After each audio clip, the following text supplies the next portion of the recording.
Hey,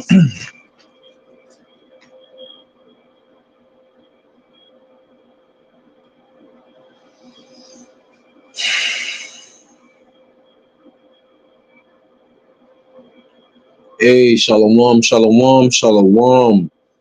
Salaki, I was supposed to go live December 8th at 2:30, but now I've been working a lot at my job, man. Esau been killing us, man, especially during this time of the year. Everybody, festivities and holidays. But nonetheless, it's another reason to remind you that this is not your rest. And nonetheless, though, I eat every day, but I still got to feed the sheep. And I apologize for that. But nonetheless, I'm going to continue to thrive because at the end of the day, he that endureth to the end shall be saved. And what compels me to continue to do this? I've been burnt by a hot iron before. I'm not trying to do breaststrokes in a lake of fire. So the fear of the Lord compels me to continue to do this, and genuinely I believe. But with that being said, I want to give all honor, glory, and praises to the Most High Yahawah and His only begotten Son, YAHAWASHI, whom the world ignorantly called Jesus because the letter J nor did English exist 2,000 years ago. Double honors to my elders at Great Millstone, taught me this truth through the Spirit. Single honors to the elect. Peace and blessings to the 1/3 and to the confusion, the faces in the four corners of the earth. Shalom to you all. Now, as you see on the title, immigration on hold, a man shall desire to go into a city. Racist Cinnabon worker calls Somalis niggas. Straight up. I'm gonna get right into it. I'm not concerned with how I look. I don't care. I'm there. This is how we're gonna be in the last day. You'll be walking around, you can have Jake love to get it, you can have no edges, you can have none of that. You can have no favorite shampoo, none of that. Favorite smell good, none of that. But like pilgrims in the day. But let's get into what's going on right now here in America. There was 2 DC National Guards that got unalived by an ex-CIA operative who was an Afghan. Okay, and he'd been here for 8 years, if I'm not mistaken. And that's what prompted Trump to pretty much suspend or postpone immigrants coming in and out of America, right? Because that right there is gravely displays to America, not America, to the entire world, just how vulnerable America's domestic security is. Because what they always say, they'll be like, oh, hey, why are you apprehending me? What do they say? Domestic threats or some shit like that. I don't know what it is. Some domestic. But it's already been into play going back to 9/11, 2001. Everyone who was a United States citizen, you was under the Patriot Act. Patriot Act pretty much mean like they can come and detain you, arrest you, don't have to read you no Mirandas, throw you in a jail, and you can sit there in a cell until whenever they want you to see a judge, because you didn't have any rights then. They deemed everyone in America a domestic terrorist. Technically, as of right now, they can still use that as anybody being a domestic terrorist here in America, because you have immigrants who have come here from foreign countries who are heathens, not Spanish-speaking brothers and sisters. Y'all are indigenous. Only thing that makes you Spanish, quote unquote, is the language that the Spanish conquistadors forced you to learn. You're still Israelites, but like the Hamites, people from Somalia, Myron Gaines, folks from Sudan, all of them. Those are Hamites. We're not Hamitic. We're not African. We are Shemitic. We're Israelites, so-called Negro Latinos and Native Americans. But they showed a major security breach in America's security domestically. So now Trump suspended. It's 19 countries, right? There's an article right here. I don't know if it's inverse or not. It's not. Okay, perfect. This immigrants approved for citizenship plucked out of line moments before pledging allegiance. So whenever a foreigner or immigrant come to America, they have to denounce their land, their country, and they pretty much pledge allegiance to America. They taught you that in school. That's how wicked the devil's in. I'm going to say, I haven't said the pledge in forever. I'm going to say it for reference sake. They said, I pledge allegiance to the flag, to the United States of America, and to the republic for which it stands, under nation, one God, indivisible, with liberty and justice for all. That's a goddamn fucking lie. Now I'm getting upset. Because I was taught that as a child in elementary school, yo. One nation under God? What God? Guns, oils, and drugs? G-O-D. Oh, gods? Oh, sex. Yeah, Esau's God is guns, oils, and drugs, right? Anyways, I don't want to get up too far, but you know, just building up to my case. Indivisible. We are divided. It's something called segregation. Liberty. Okay, another word for liberty is privilege. Okay, I'm privileged to drive a vehicle because I need to have a license, but I'm not treated equally compared to someone else who's not an Israelite. But I digress. So going back to the immigrants. Immigrants lined up to become U.S. citizens in Boston on December 4th were pulled from line by USCIS officials moments before the oath ceremony. The immigrants who were already approved to be naturalized were pulled from line due to their countries of origin. Don't get it twisted. All of this is called gradualism. All this is going to lead up until them having to or want to chip. You know what I'm saying? And everyone to monitor everyone. Because now it's like we have all these immigrants inside the land. We don't know who is who, where they are. Come on, people. You don't think this is a recipe that's formulated for a disaster, a perfect disaster? Like let's not get it twisted. I forgot the name of the general. The general said we're going to invade 5 countries. This is before 9/11 happened. They would sacrifice their own just to remain on the throne. Y'all don't understand these people? Esau literally put their own people into financial slavery because of so much disdain they have for the so-called Negro, Latinos, and Native Americans. What make you think they want to use the immigrants as a way to want to see him or track everybody? They're going to use them as a scapegoat to put everybody under the same umbrella, right? That's why it says a man shall desire to go into a city. You got people that desire to leave America, people that desire to come to America. Remember, America is the on-the-wall village. America is the mystery whore Babylon in the Bible. Right? So let's get to it. This is 2nd Ezra chapter 15, verse 17 through 18. And man shall desire to go into a city and shall not be able. For because of their pride, the city shall be troubled, the houses shall be destroyed, and men shall be afraid. Now, the reason why I read that second one, verse 2, is because it reminded me of Omar Fateh, if I'm not mistaken. He was a mayor candidate in Minneapolis. He's a Somali. He's a heathen, right? But notice, Minneapolis, this is last year, if I'm not mistaken. No, early this year, I'm sorry.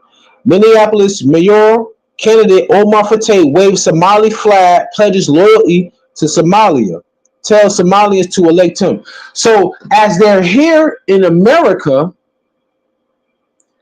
they are literally running for office, but still waving their flag. I thought when you pledge allegiance to the flag was to America, you also had to what? Disown or disavow yourself to your country.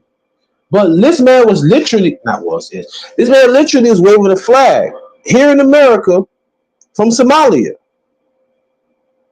So the reason why I'm bringing this up, because like I'm saying though, Esau has such disdain for us, so-called Negro, Latinos, and Native Americans. We are the Hebrew Israelite. We fear all of the curses.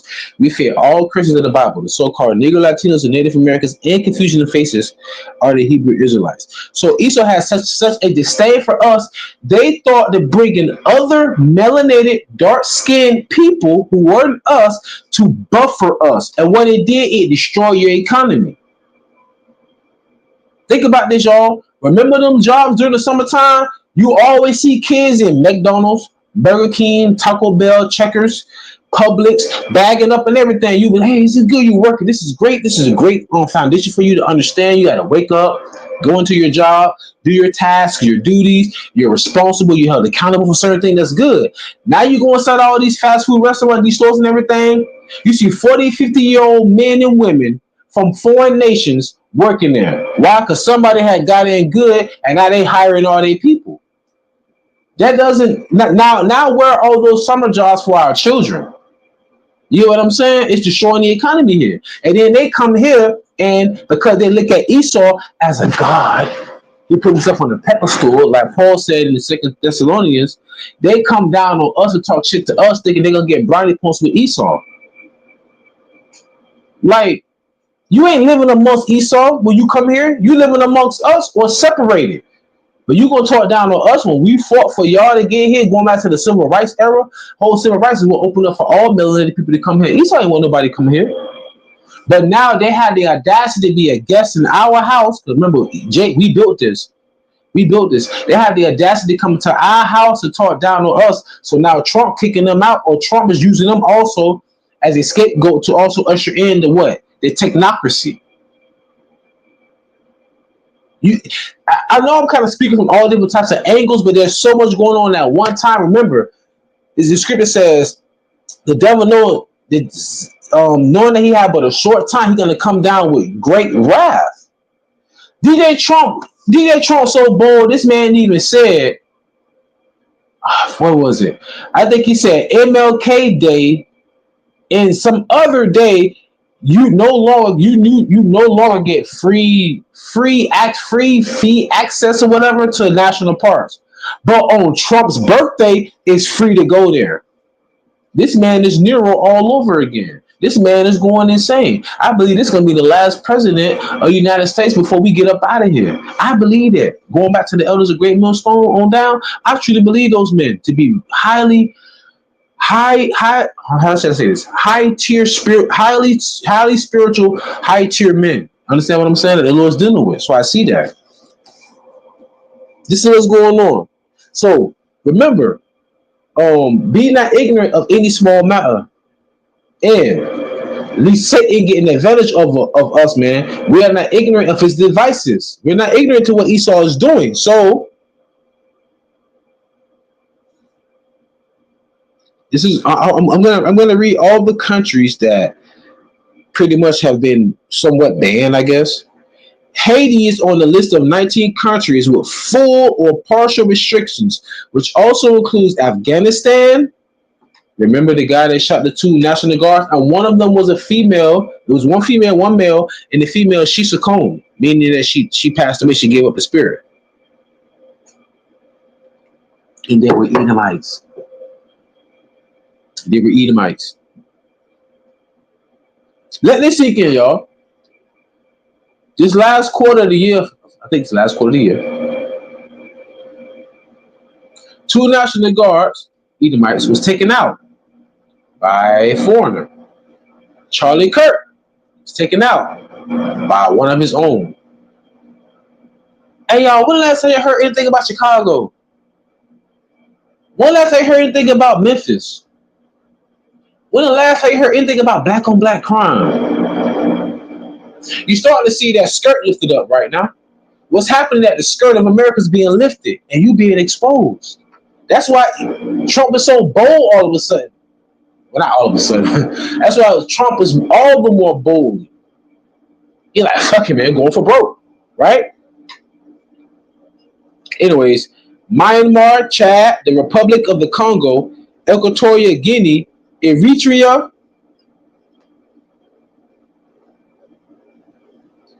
Iran, Libya, Somalia, Sudan, Yemen, Yemen, Burundi, Cuba, really, Laos, Sierra Leone, Togo, Turkmenistan, and Venezuela. Okay, let's get right to it. So, like I said, this whole situation is really kind of hankering down on America, where they're making it stricter for you to enter and exit America. But because of Esau's hatred for us and pride, you pretty much made yourself vulnerable. You wide open like you like a baby with no pamper, just wide open, naked. Oh, baby. Anyhow, now going into the racist Cinnabon worker called Somalis nigga. Anybody that's not a leper or Edomite, they look at them as a nigga. Anybody dark skin, right? But let's be honest though. If you're gonna say the word Nigger or however they try to say Nigga, Somalians are not Israelites. Somalians are not descended from Shem. Somalians are descended from what's right here? They're descended from Ham. Okay, so even though you have a country called Niger or Niger there, that has nothing to do with Somalians. Though.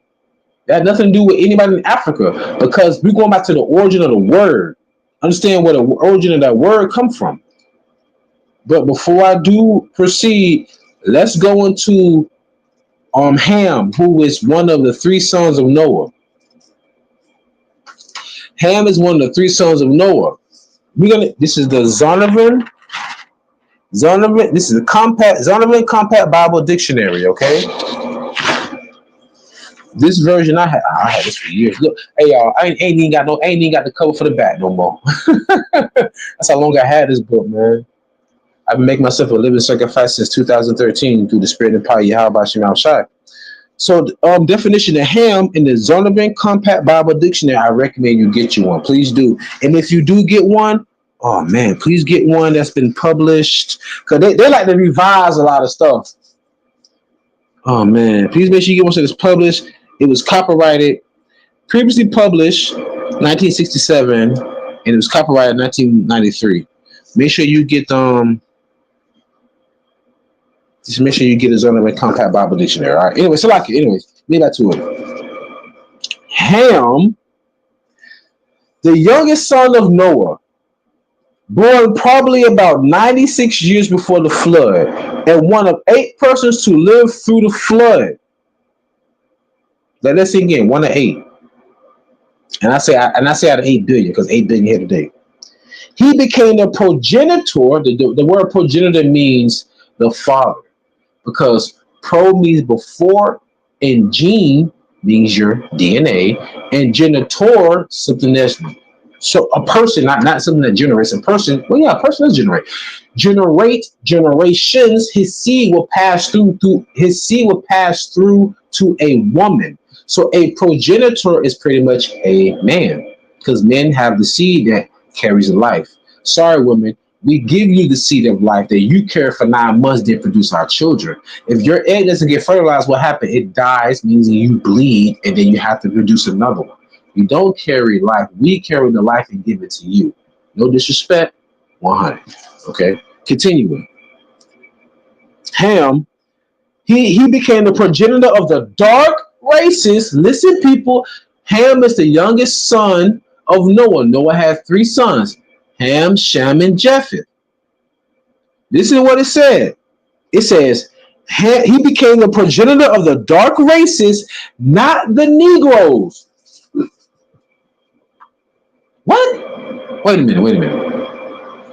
All on social media, I hear all these Africans. Oh, no. You are born over here on the slave ship. You are African. You are Nigerian. You are Sud. No. Pipe down, calm down. All right, put the injera bread down. Listen here. It says, Ham, he became the progenitor, the father of the dark races, not the Negroes, but the Egyptians, Ethiopians, Libyans, and Canaanites. So that lets you know when that Cinnabon worker called the Somalis nigga. Well, first and foremost, there's a difference between Israel and Jacob. All you see are dark-skinned people, and you're pale. We're not Hamitic. We're not African. It clearly. And remember who formulated this on the Zonovan Bible Dictionary? Jewish rabbis, Jewish scholars. So they know damn well we're not African, y'all. They know who we are. But going back to the Somali, all right? Going back to the Somali. So we, let alone the so-called Negro, Latinos, and Native Americans, because backstory on what happened pretty much. There's a TikTok video out where this Edomite-ish, no, this Edomite woman was berating this Somali couple. She called them nigga, and somebody behind, and one of the customers was like, "You're ruining your life." And they were like, "Shut up, you ugly bitch." That's what she said. And somebody else said, "Are you okay?" And they're like, "No, are you fucking all right?" And gave him 2 double fingers and then told him to suck it and grab her crotch. That's a female. That's a December 2025 United States westernized Edomite female. I didn't say woman though. I said female. Look how she talking. Who raised her? Where did she get the audacity to even talk like that to people in general? I digress. But going back though, she said all those things. But the Lord said a difference in Israel. Let me show you something really quick. Hold on real quick. I gotta show y'all something really quick.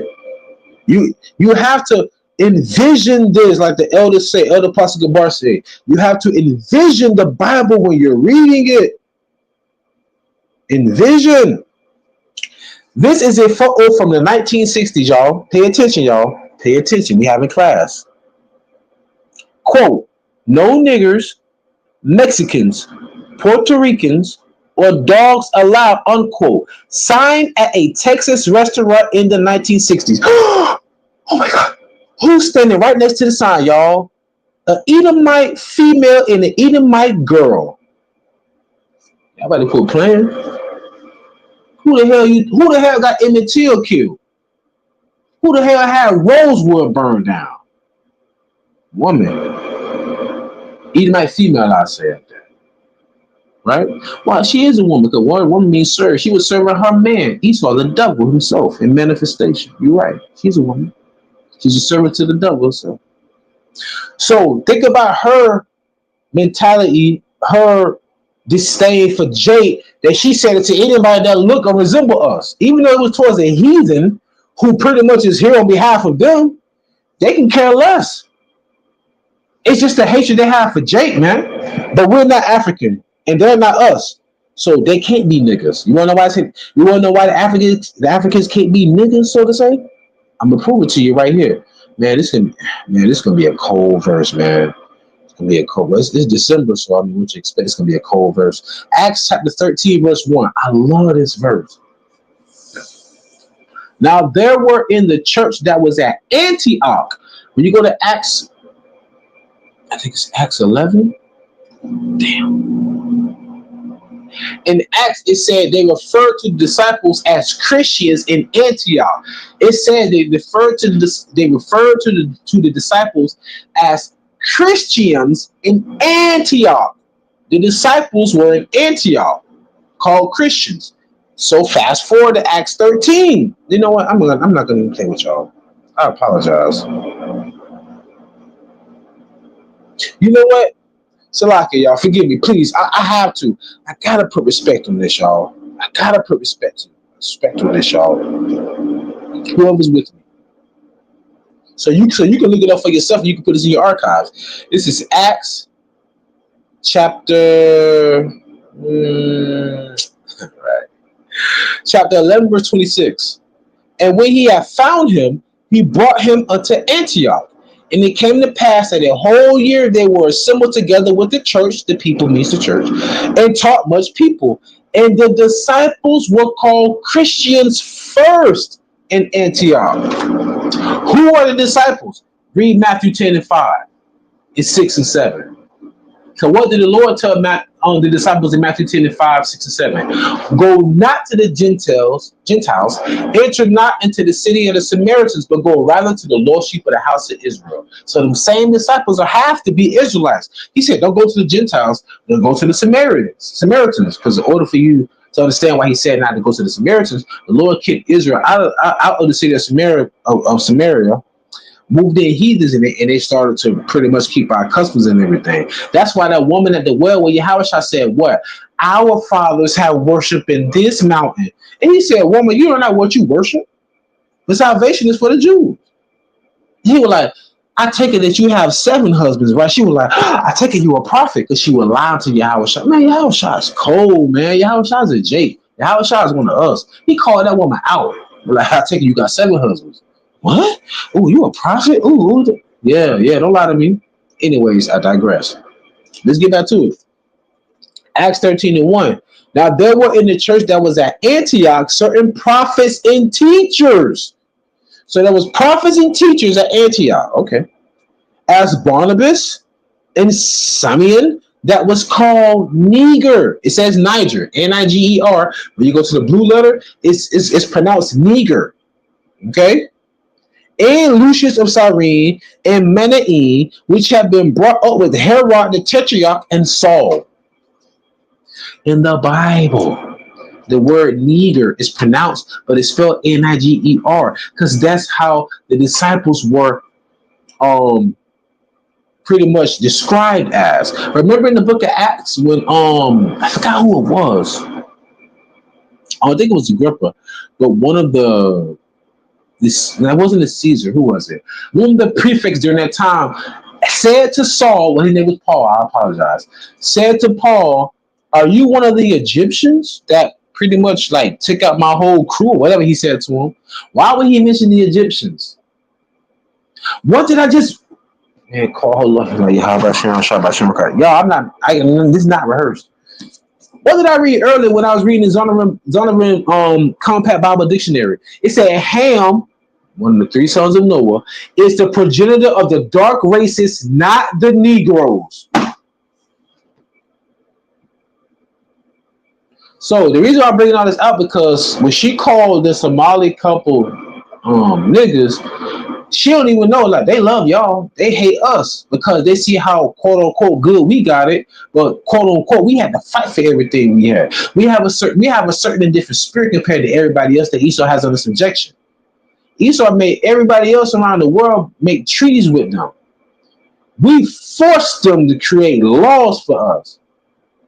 Under the same government that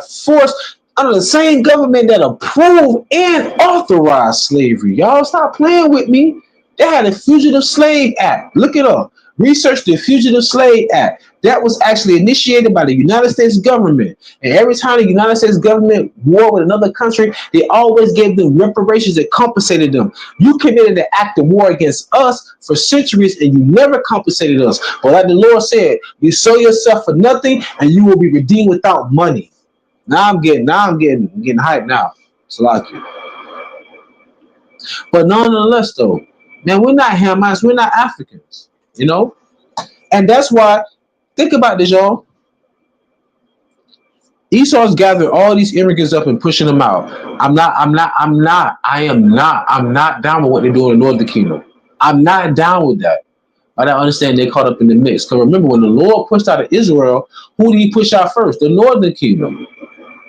Then came the Southern Kingdom. So the Northern Kingdom is getting pushed out right now with a lot of these heathen immigrants. Don't think we the Southern Kingdom straight. No, they're gonna come after us too. Remember, the scripture says Judah and Israel was oppressed together. Northern Kingdom, the Spanish-speaking tribes and the Native American tribes, they've been over here since 722 BC in secular history. You can look that up. The Mayans, the Aztecs, the Incas, and the Olmecs were actually the Hamites. You see them big stones that be down there in South America, them big stones with the big faces, with the big noses and big lips. That's Ham. But I took the Bible out of school, correlate with history. When you go into the book of Kings, it speaks about when King Solomon had a fleet that came from Tarshish of Spain that had great navigators. They were Hamites, y'all. Remember, King Solomon was ruling. The whole world was at peace for 40 years. He had Hamites going halfway across the world for him, man. Man, y'all don't understand how, man, we have a beautiful history, but it's just been taken from us, you know? But anyways, so Northern Kingdom been here. Then The Lord put the spirit on Esau during the Renaissance, which is the rebirth. Renaissance means rebirth. My mind is running faster than my tongue. So in 1492, or when Esau came out of the rocks, the slums, that goes back to the book of Revelation when it says, and the devil was loose for a little while to deceive the whole world.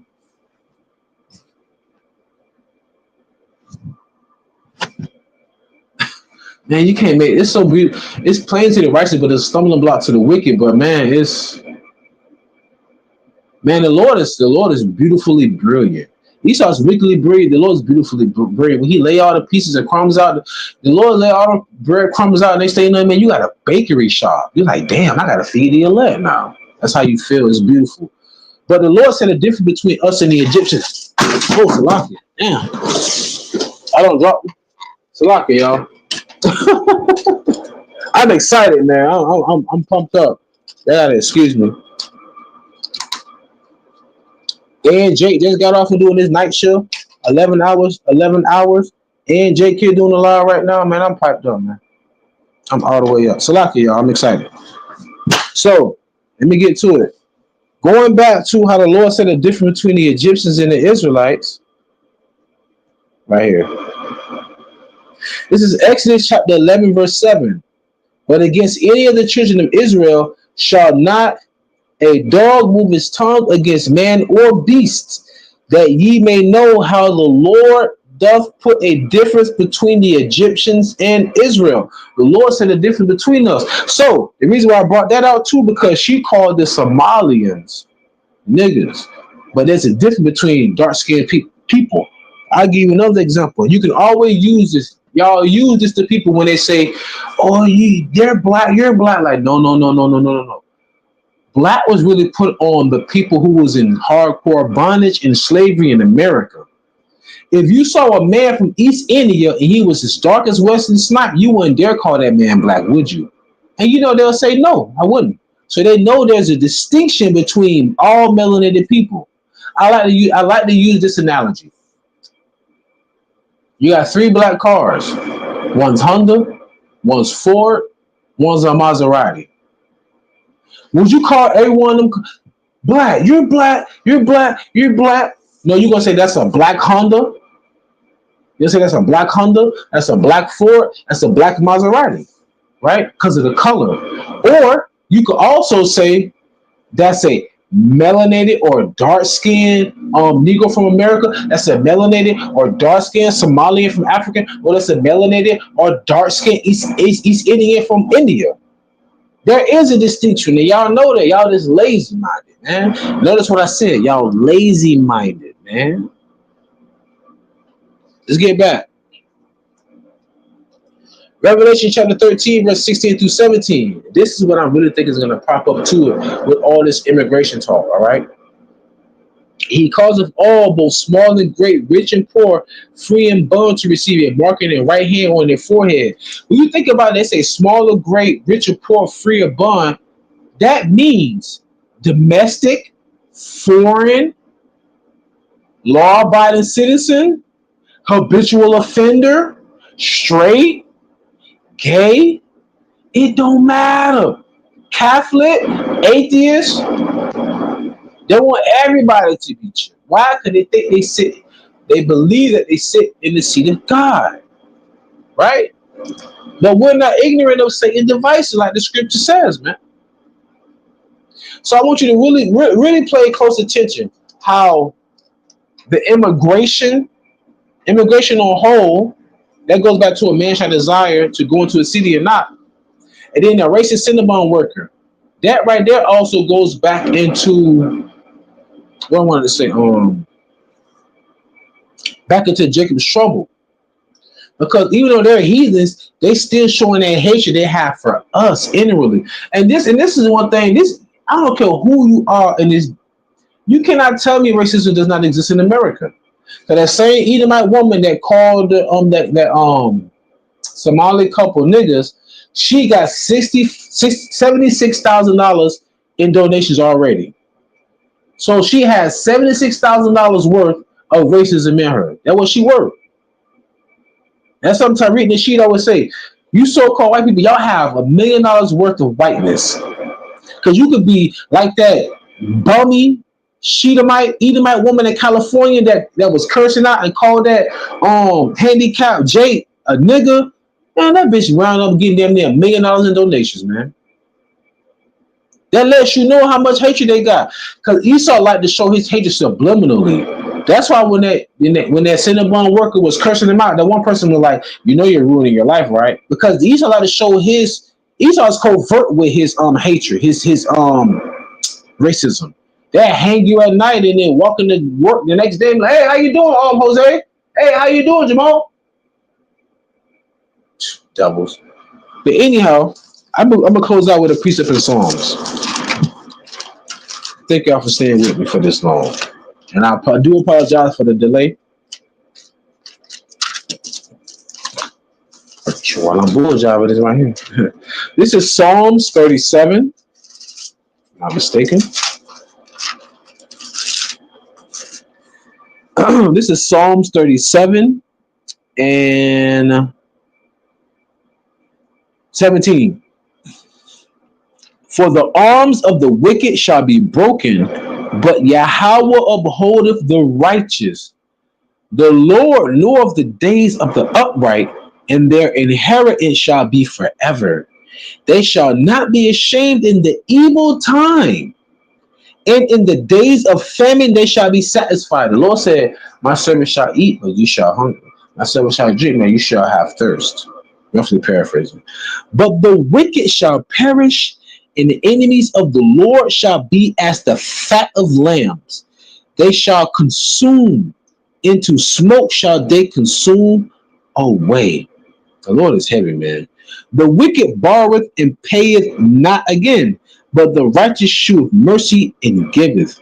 For such as be blessed of him shall inherit the earth, but blessed of the Lord. And they that be cursed of him shall be cut off. Esau, you cursed because you got leprosy.